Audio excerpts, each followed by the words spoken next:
Assalamualaikum warahmatullahi wabarakatuh. Saya Budiwati Sani, guru kimia SMA Negeri 3 Bandar Lampung. Apa kabar anak-anak? Sehat-sehat selalu tentunya.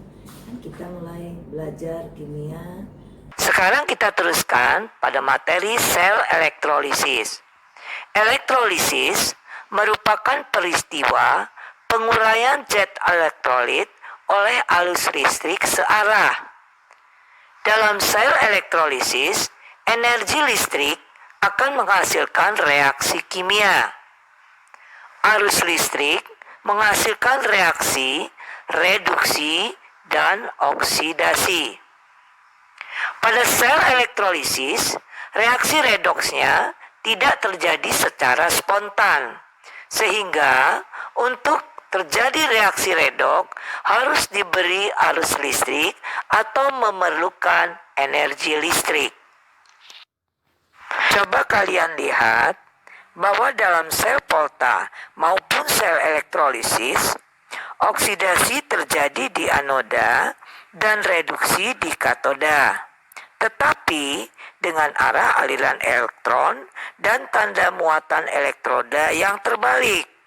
Dalam sel elektrolisis, sumber listrik keluar atau power supply menyuplai elektron ke katoda, sehingga katoda bermuatan negatif dan memindahkan elektron dari anoda, sehingga anoda bermuatan positif. Reaksi elektrolisis yang terjadi di katoda dan di anoda dapat dilihat pada skema berikut. Yang pertama, reaksi di katoda tergantung pada jenis kationnya. Kation logam aktif golongan 1A, 2A, Al3+, dan Mn2+. Ini tidak bisa tereduksi. Yang tereduksi adalah airnya. Kita lihat reaksinya.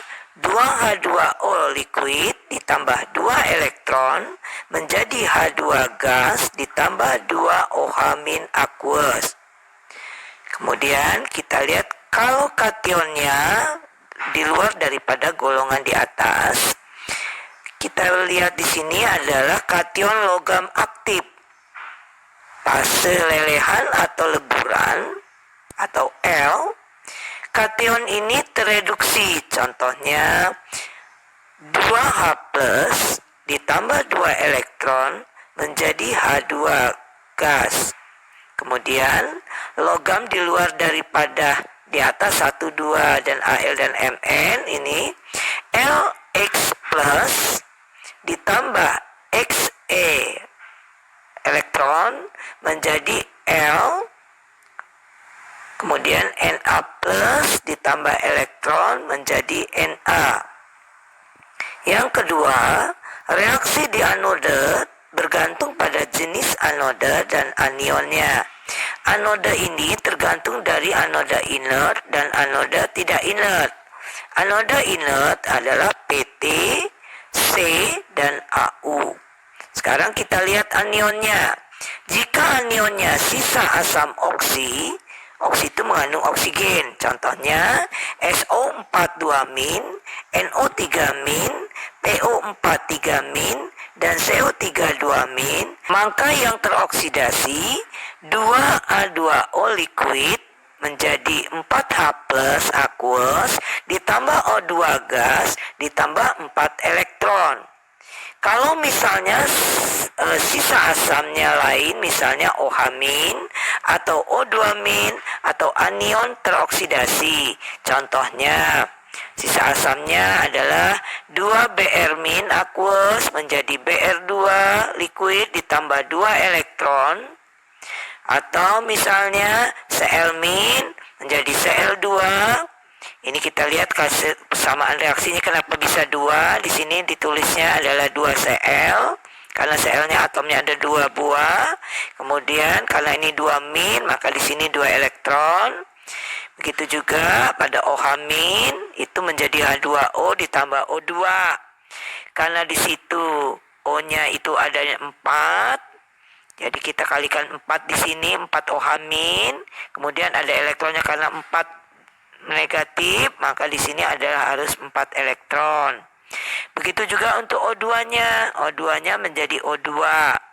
Karena di sini ada 2 atom O, maka di sebelah kiri juga dikalikan 2. Kita lihat 2 kali 2 min jadi 4 elektron, maka sebelah kanan juga ditambah dengan 4 elektron. Kemudian kita lihat lagi pada anoda yang tidak inert di luar dari PT, C, dan AU itu adalah anoda yang tidak inert. Anodanya itu akan teroksidasi. Contohnya kita lihat adalah Cu. Pada anodanya misalnya Cu, maka Cu yang bereaksi. Cu akan menjadi Cu2 plus ditambah 2 elektron. Kalau anodanya Ag, maka Ag akan teroksidasi menjadi Ag plus ditambah elektron. Begitu juga untuk Pb menjadi Pb2 plus ditambah 2 elektron. Sel elektrolisis berkaitan dengan hukum Faraday 1 dan 2. Hukum Faraday 1. Jumlah zat yang dihasilkan pada elektroda sebanding dengan jumlah arus listrik yang dialirkan pada zat tersebut. Hukum Faraday 1. W sama dengan E kali I kali T per 96500. I kali T diganti dengan C. Jadi, W sama dengan E kali C per 96500. Bisa juga I kali T per 96500 diganti dengan F besar. Jadi, W sama dengan E kali F. Keterangannya, W adalah berat zat endapan. Satuannya adalah gram.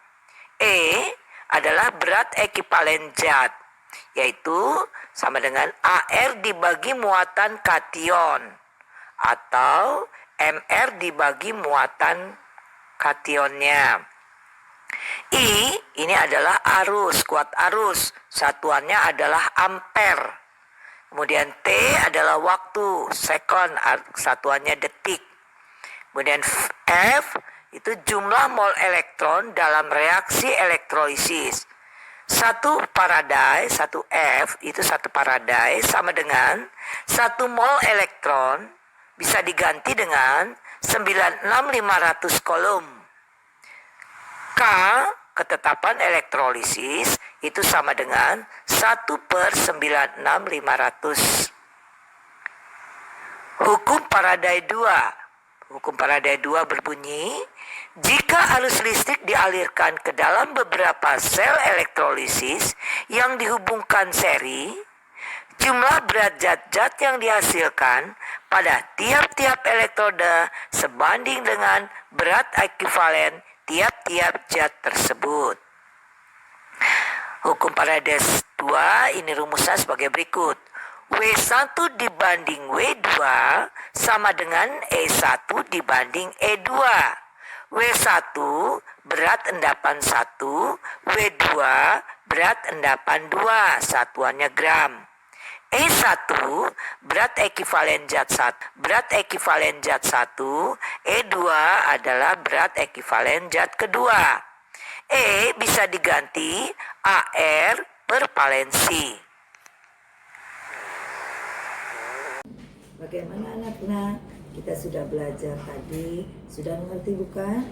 Maka kita akhiri pada hari ini pelajaran kimia. Wassalamualaikum warahmatullahi wabarakatuh.